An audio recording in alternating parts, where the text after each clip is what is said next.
Bismillahirrahmanirrahim. Alhamdulillahirabbil alamin. Wa bihi nasta'in ala umuri dunya waddin. Wassalatu wassalamu ala asyrafil anbiya wal mursalin sayyidina Muhammadin wa ala alihi wa sahbihi ajma'in. Thumma a'lim bani Israil annahu laysa baini wa baina ahadin min khalqi nasab. Fala tu'azzim raghbatahum wa iradatahum indi. Ubih lahum ma la aynun ra'at wa la udhunun sami'at wa la khatara ala qalbi bashar. Dha'ni baina 'ainayka wanzur ilayya bi basari qalbik wa la tanzur bi 'ainika allati fi ra'sik ila alladhina hajabtu uqulahum 'anni fa amrahuha wa wasikhat min qita'i thawabi 'anha. فإني حلبت بعزتي وجلالي لا أفتح ثوابي لعبد دخل في طاعتي للتجربة والتسويب. تواضع لمن تعلمه وتتاول على المريدين. فلو علم أهل محبتي منزلة المريدين عندي لكانوا لهم أرضا يمشون عليها. يا داود لا أن تخرج مريدا من سكرة هو فيها تستنقذه فأكتبك عندي جهيدا ومن كتبته عندي جهيدا لا تكون عليه وحشة ولا فاقة إلى المخلوقين إلى آخره.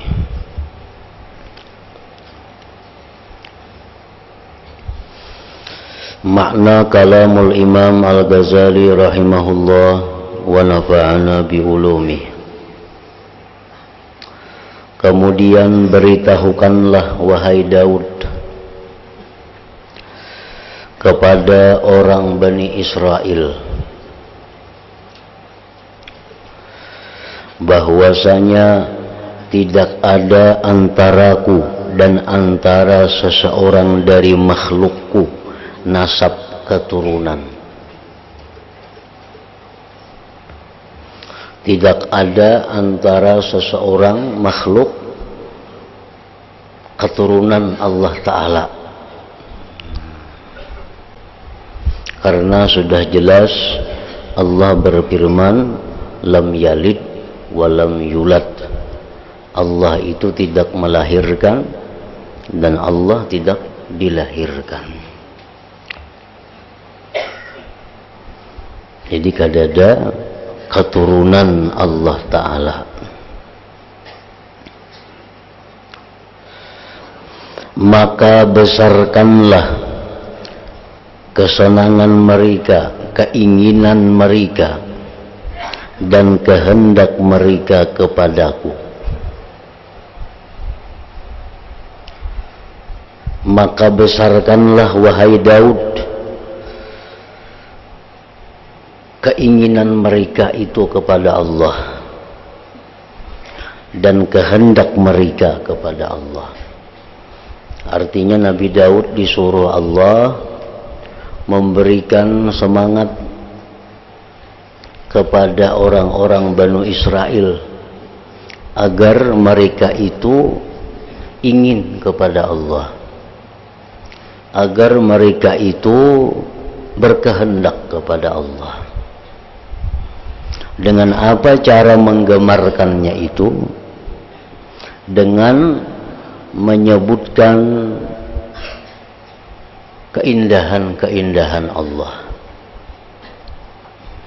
Sampaikan kepada manusia keindahan-keindahan Allah, keelokan-keelokan Allah. Sampaikan kepada mereka pemaaf pengampunnya Allah. Sampaikan kepada manusia tentang bagaimana rahmat Allah itu sangat luas. Nah, sampaikan kepada mereka bahwasanya Allah itu memberi ganjaran yang sangat besar kepada orang-orang yang taat kepadanya. Nah, agar mereka itu bisa cinta kepada Allah, agar mereka itu mendekat kepada Allah.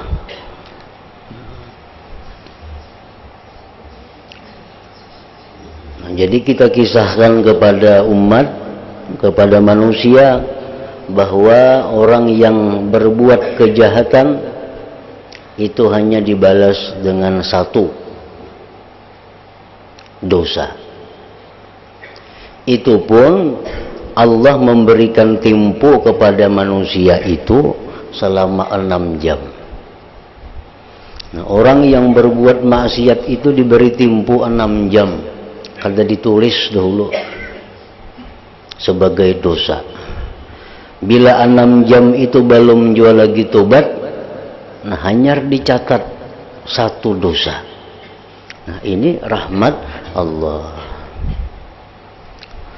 Nah, sedangkan orang yang berbuat kebaikan, begitu dia berbuat kebaikan, hanya hendak sudah ditulis satu. Nah, ini kita mengisahkan kebaikan Allah. Hanya hendak isuk kena bersembahyang subuh, hendak memberi makan orang, hanya hendak sudah ditulis Tuhan pahala. Begitu terjadi besok subuh memberi makani orang, ditulis 10 pahala. 10 itu minimal 10, bisa 100, bisa 700, tergantung niatnya, tergantung kualitasnya, tergantung siapa yang diberi makaninya. Bisa mencapai ribuan lipat ganda, hanya satu kebaikan tadi. Nah, itu keluasan daripada rahmat Allah dan kebaikan Allah. Kita isuk sudah berniat malam ini hendak mencari keridhaan Allah.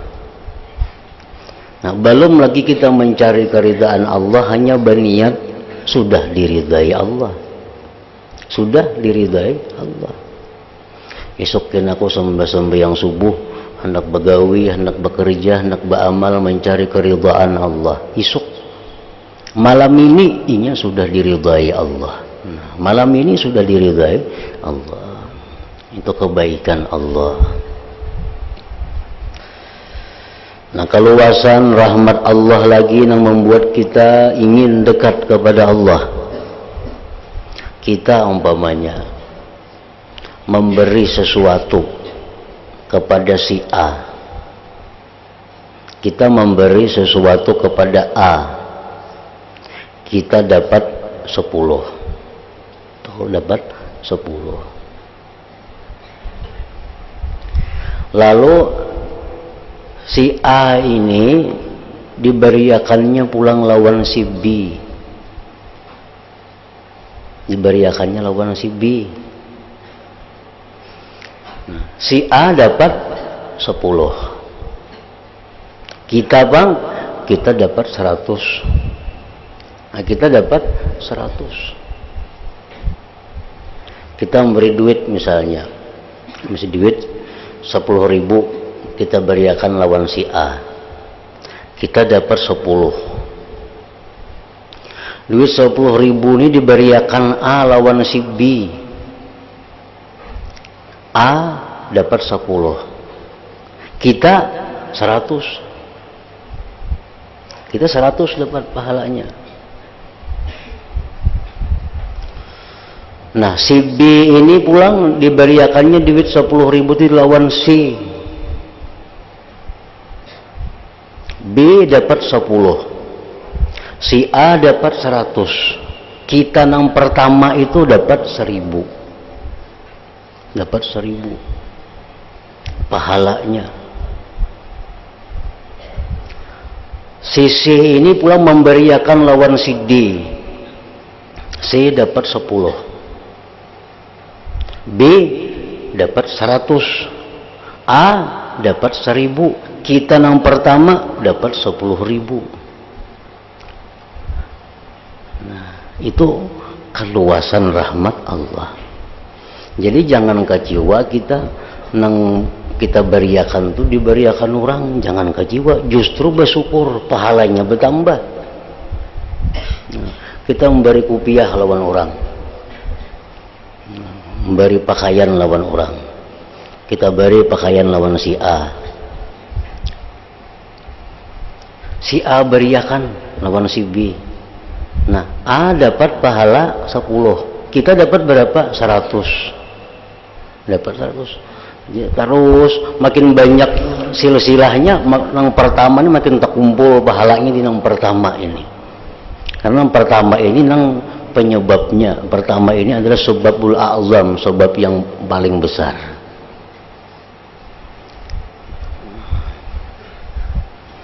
Nah, jadi itu amalan diamalkan oleh orang-orang salaf dahulu, orang-orang bahari yang salih itu.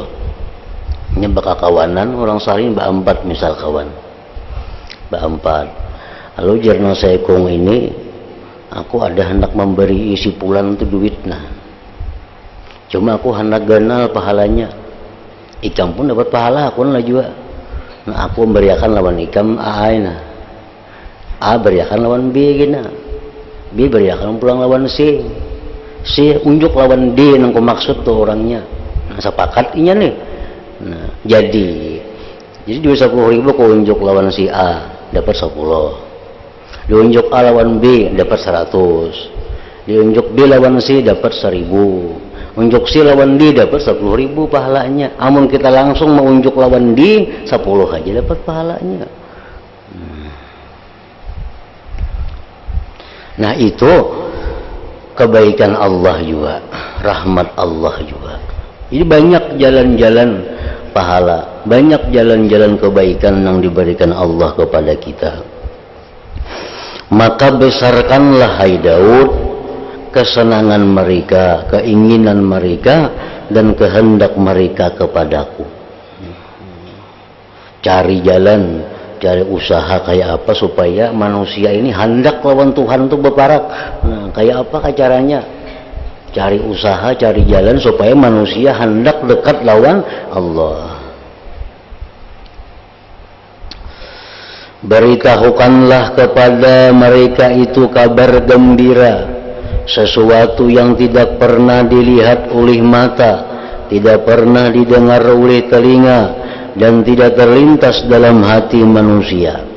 Nah, kisahkanlah manusia itu surga. Kalau orang beramal ini dapat kena surga. Surga itu macam apa? Kada kawa dikisah. Itu nangaran surga. Mun kenikmatan dunia kawa aja dikisah kayak apa aja harapnya. Orang bertakun nyaman lah, bah kada ada kisah dustainya. Ada aja kisahnya kalau dunia ini. Nang kada ada kisah tuh surga, nang kada ada kisah. Kalau orang, aku malam tadi termimpi masuk ke surga, nah tuh kayak apa? Bah kada ada kisah, nah tuh bujur itu. Kalau kenikmatan dunia tuh ada batasnya. Nah, Allah menjelaskan demikian bahwa surga itu kada pernah dilihat oleh mata kita dalam dunia ini macam apa baiknya, indahnya didengarnya telinga, terlintas dalam hati pun kada biasa.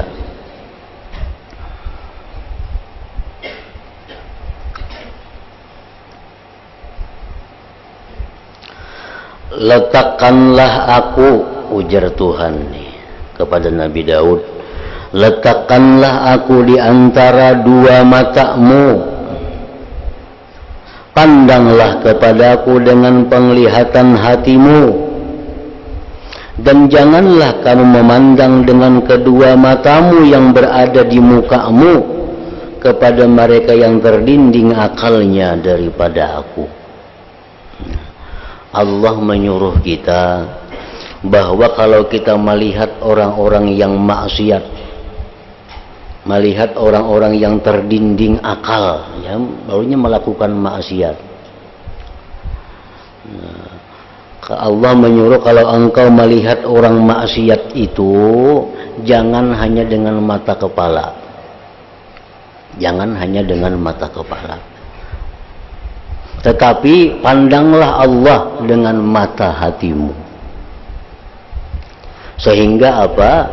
Nah, sehingga apabila kita melihat orang yang berbuat maksiat itu dengan mata hati dan dengan mata kepala, kedua-duanya, kita kada akan mentaubih mereka, kita kada akan menyalahkan mereka, kita kada akan meniwas mereka. Amun kita memandang hanya dengan mata kepala saja tanpa menggunakan mata hati, maka bila kita melihat orang maksiat, kita lalu menyalahkan mereka, kita lalu menghinakan mereka, kita lalu meniwas mereka. Nah, gunakan mata hati, karena bagaimanapun seorang hamba berbuat maksiat, bila kita lihat dengan mata hati kita, kita bisa memaklumi. Tapi dengan mata kepala kita, di situ kita disuruh amar ma'ruf nahi munkar. Nah, itu jangan dipisah antara mata hati dengan mata kepala. Kalau kita melihat orang berbuat maksiat hanya dengan mata hati saja, kada ada amar ma'ruf nahi munkar. Kalau kita melihat orang berbuat maksiat dengan mata kepala saja, kayaknya menyalahkan inya, seolah-olah inya nang kawa berbuat maksiat itu. Nah, jadi waktu kita melihat orang berbuat maksiat, gunakan sekaligus dua mata, mata hati dan mata kepala. Dengan mata hati kita bisa memaklumi mereka, dengan mata kepala kita bisa amar ma'ruf nahi munkar kepada mereka. Nah, kada mau salah tuh.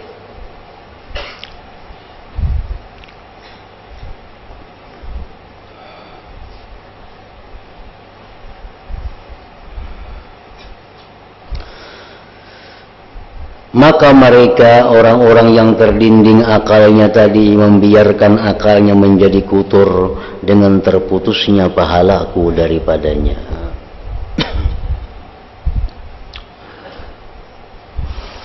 Maka sesungguhnya, wahai Daud, aku bersumpah, ujar Tuhan, demi kemuliaanku dan keagunganku, tidak akan aku buka pahalaku untuk hamba yang masuk pada taat kepadaku hanya untuk percobaan dan menunda-nunda.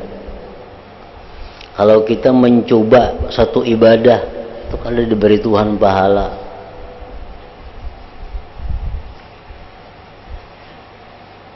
Jerwang jam baik sembahyang duha tuh. Kam sembahyang duha itu bagus. Rezeki lancar, segala macam.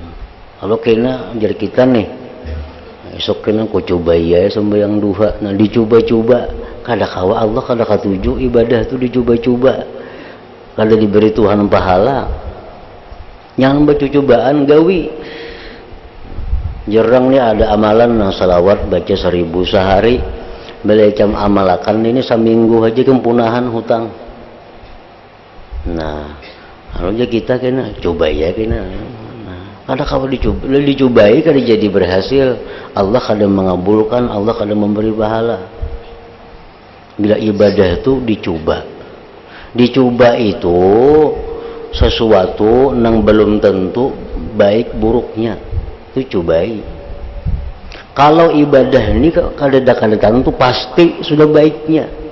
Nang menyampaikan ni Nabi orang nang pasti benar, nang menyampaikan ni Al-Quran nang pasti benar, bahwa ibadah itu baik, kenapa kita hendak mencoba? Nah, itu Allah kada katuju. Kada kau dicoba-coba, nang dicoba itu bisa datangnya dari perkataan nang orang kada kakaruan, atau nang kada ibadah. Ini ada resep makanan nah. Ini gula habang sekian, gula putih sekian, bawang sekian, jar resep nih buat ayamnya sekian. Nah, esok panggilnya cobai kayak apa? Nah, tuh cobain itu, karena ini lain ibadah. Kalau urusan ibadah kada kawal dicoba, karena sudah pasti baik ibadah itu, sudah pasti bermanfaat.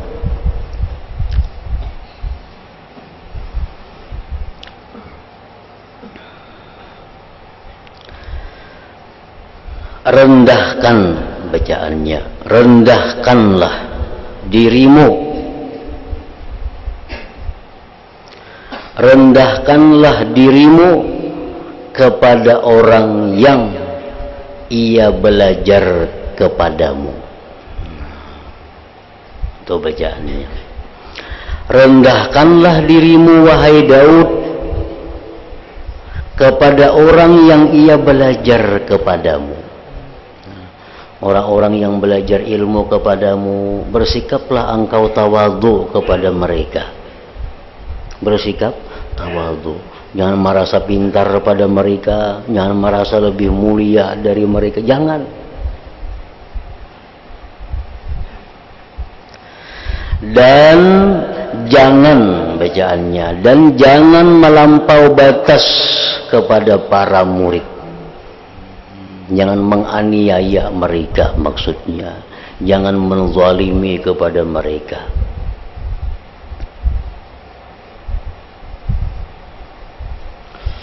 Maka jikalau mengetahui orang-orang yang mencintaiku akan kedudukan murid di sisiku, niscaya ia, bacaannya nih, niscaya ia si guru adalah bumi bagi mereka murid,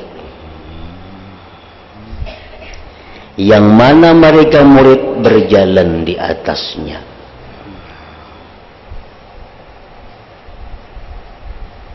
Kan macam guru ini adalah khadamnya murid, dan murid pun khadamnya guru. Nah itu, guru ini pembantu murid dalam bidang-bidang tertentu, dan si murid pun pembantu guru, khadam guru dalam bidang-bidang tertentu. Contohnya, si guru ini khadamnya murid, ujar murid, guru betakun bang, ini apa hukumnya? Lalu si guru mencari akan kitabnya, cari akan guru kitab. Hanya kita dapat, oh dia guru itu hukumnya yang jam takunakan semalam itu hukumnya haram. Nah, ini guru ini pembantu murid, waktu mengajarkan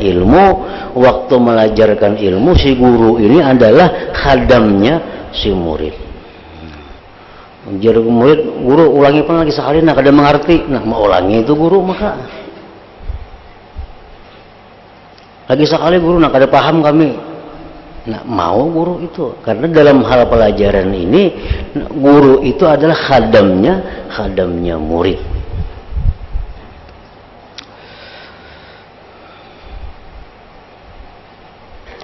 Wahai Daud, jikalau kamu keluarkan seorang murid dari kesengsaraan yang mana kamu usahakan kelepasannya.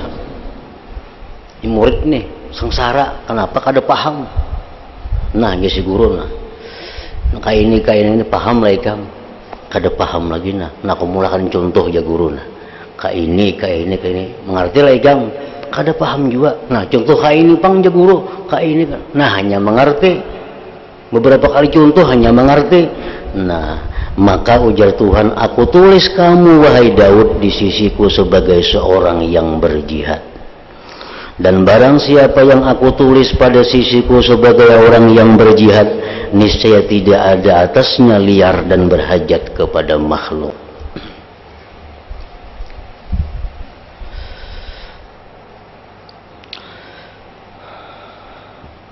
Wahai Daud, berpeganglah dengan kalamku, ambillah dari dirimu untuk dirimu. Artinya ilmu yang didapat itu amalkan. Jangan kamu datangkan dari dirimu itu. Jangan ilmu itu dikeluarkan tapi kada diamalkan. Maka aku hijab darimu akan kecintaanku. Jangan kamu putus asa akan hamba-hambaku dari rahmatku. Wahai Daud, jangan kamu putus asa akan hamba-hambaku dari rahmatku. Orang ini jangan dibikin putus asa. Oma mundu saya ikan nangka itu aku ada kamu membayangkan. Nah, orang jadi putus asa. Jangan kamu putus asa akan hamba-hambaku dari rahmatku. Dosa. Nah, dosa itu merupakan usaha hamba, dan itu adalah baharu.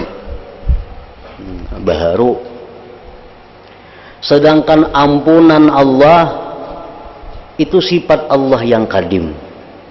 Nah, kalau nang baharu ini kayak apa aja syaratnya, pasti kalah lawan nang kadim itu. Ngarannya gin baru. Ngarannya gin baharu. Jadi seapapun besarnya dosa, tetap itu baharu. Artinya apa? Hasil usaha si hamba. Ampunan Allah itu sifat Allah nang kadim. Kadim ini kalau diparakakan lawan nang baharu, hancur nang baharu ini. Nah, jadi dosa macam apa lagi yang diperbuat manusia itu kalau diparakakan lawan ampunan Allah, kada ada artinya. Akan hancur lebur dengan ampunan Allah itu. Jadi jangan putus asakan hamba-hambaku dari rahmatku. Niscaya aku putuskan keinginanmu bagiku. Amun ikang memutus asakan orang, maka ya Tuhan, aku pun memutus keinginanmu bagiku. Maka hanya saja aku perbolehkan syahwat-syahwat itu bagi makhluk-makhlukku yang lemah. Maka bagaimana keadaan orang-orang yang kuat? Mereka ingin memperoleh syahwat. Sesungguhnya syahwat itu mengurangi kemanisan munajat denganku.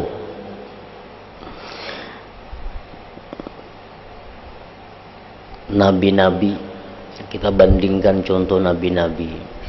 Nabi-nabi Sulaiman, nabi yang maha kaya, yang luar biasa kekayaan Nabi Sulaiman dan kelebihan Nabi Sulaiman. Nabi Daud punya kerajaan.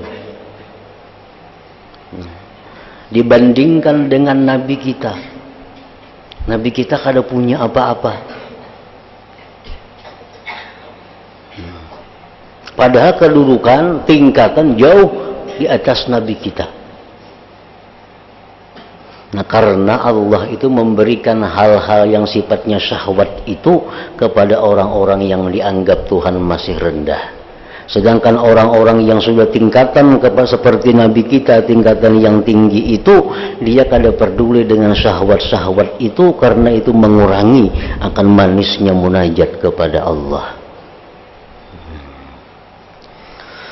Hanya saja siksaan untuk orang-orang yang kuat di sisiku. Pada tempat memperoleh siksaan itu lebih dekat apa yang sampai kepada mereka, bahwa aku dinding akal mereka dariku. Sesungguhnya aku tidak ridha dunia ini untuk kekasihku, dan aku jauhkan ia dari dunia itu. Karena dunia ini mengganggu. Dunia ini mengurangi kehusuan. Dunia ini mengurangi manisnya ibadah. Lalu dunia itu Allah tegah kepada orang-orang yang dicintai Allah. Wahai Daud, janganlah kamu jadikan antara aku dan kamu orang yang alim yang mendindingmu dengan mabuknya itu alim dari mencintaiku. Artinya, wahai Daud, jangan kamu mencari guru yang guru itu mabuk dengan dunianya, meninggalkan mencintaiku. Wahai Daud, jangan kamu mencari guru yang guru itu mabuk dengan dunianya, meninggalkan mencintaiku. Mereka adalah perampok-perampok terhadap hamba-hambaku yang menghendaki jalan akhirat. Minta tolonglah untuk meninggalkan nafsu syahwat dengan puasa yang terus-menerus.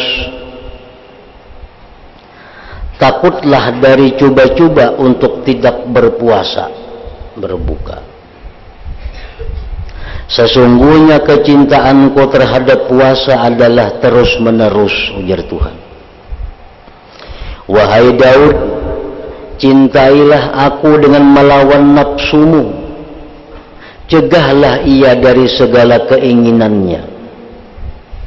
Niscaya aku akan memandang kepadamu, dan kamu akan melihat hijab antaraku dan kamu terangkat. Hanya saja aku mengijikmu, wahai Daud, dengan ijikan, supaya kamu kuat atas pahalamu. Apabila aku anugerahkan nikmat kepadamu dengan pahala itu. dan sesungguhnya aku menahan darimu dan kamu berpegang teguh dengan mentaatiku. Dan Allah Ta'ala mewahyukan kepada Nabi Daud, wahai Daud, jikalau orang-orang yang berpaling dariku mengetahui, ahli maksiat, jikalau mereka itu mengetahui, ujar Tuhan, bagaimana penungguanku bagi mereka, kasih sayangku terhadap mereka, dan kerinduanku agar mereka meninggalkan perbuatan maksiatnya, niscaya mereka akan mati karena rindu kepadaku, dan terputuslah persendian-persendian mereka. Ujar Tuhan, jakanya tahu orang-orang ahli maksiat tuh bahwa aku ini menunggu kapanpun ini hendak minta ampun ku ampuni 24 jam. Jakanya tahu dia Tuhan inya tuh pada aku nang macam ini, niscaya inya mati karena rindu kepadaku.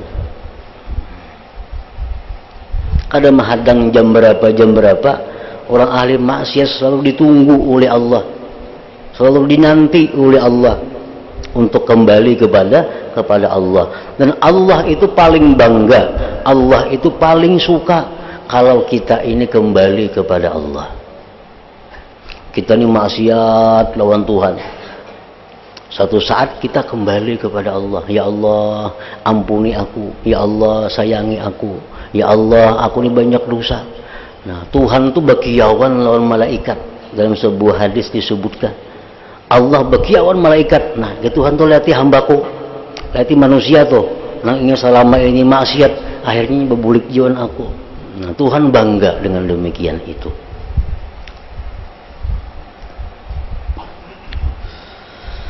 Karena cinta kepadaku, wahai Daud, ini adalah kehendakku pada orang-orang yang berpaling dariku. Orang-orang tunang berpaling lawan aku, dia Tuhan, ya tuh aku hadangi supaya kembali. Orang yang selama ini maksiat lawan aku, ya tuh kutunggui. Maka bagaimana kehendakku terhadap orang-orang yang menghadap kepadaku? Bagaimana Allah menghadapi orang-orang yang mencintainya, orang yang beribadah kepadanya? Orang yang maksiat saja ditunggu Tuhan, apalagi nang ahli ibadah, nang ahli takwa.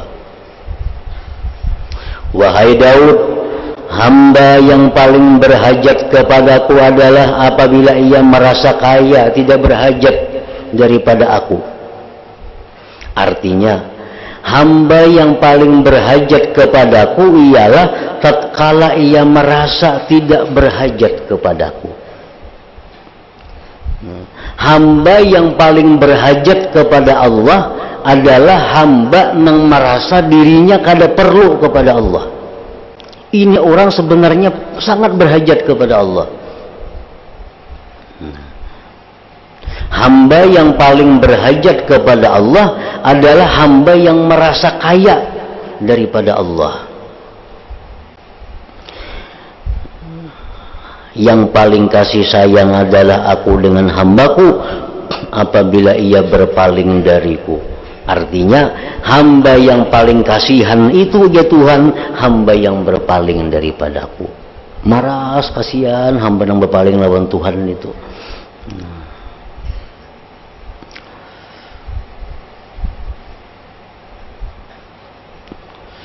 Yang paling mulia ujar Tuhan adalah ia di sisiku apabila ia kembali kepadaku. Jadi ada 3 di sini. Pertama, Allah menjelaskan bahwa orang yang paling bahajat lawan aku ya Tuhan, orang yang merasa kada bahajat. Orang yang paling kasihan itu ya Tuhan, orang yang berpaling lawan aku. Orang yang paling mulia itu orang yang dekat dengan aku. Nah, maka inilah cerita-cerita dan semacam dengannya yang tidak terhitung banyaknya adalah menunjukkan atas adanya mahabbah. Bahwa mahabbah itu ada. Allah cinta kepada kita, kita cinta kepada Allah, itu ada. Kerinduan dan kejinakan ada manusia-manusia yang rindu kepada Allah, dan ada manusia-manusia yang dirindukan oleh Allah. Begitu kita rindu kepada Allah, Allah lebih rindu kepada kita. Ini cerita ini menunjukkan adanya yang demikian. Jadi kada benar pendapat atau mazhab yang mengatakan bahwa Allah tuh kada kawa dicintai, apalagi dirindui kada kawa, karena lain jenis lawan kita. Nah, itu kada benar pendapat itu. Yang benar tuh bahwa ada, cinta itu ada, baik antara hamba dengan Allah, Allah dengan hamba. Rindu pun demikian juga. Dan sesungguhnya secara nyata maknanya itu terbuka dengan apa yang telah diterangkan terdahulu. Nah, kemudian penjelasan tentang cinta Allah terhadap hamba dan maknanya. Kayak apa maksudnya nengaran Allah tuh cinta lawan orang tuh kayak apa?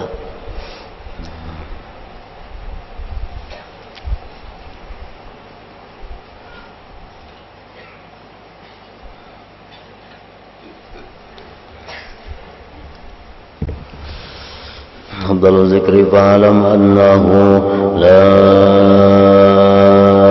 إله إلا الله محمد رسول الله لا إله إلا الله محمد رسول الله لا إله إلا الله محمد رسول الله لا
إياك نعبد وإياك نستعين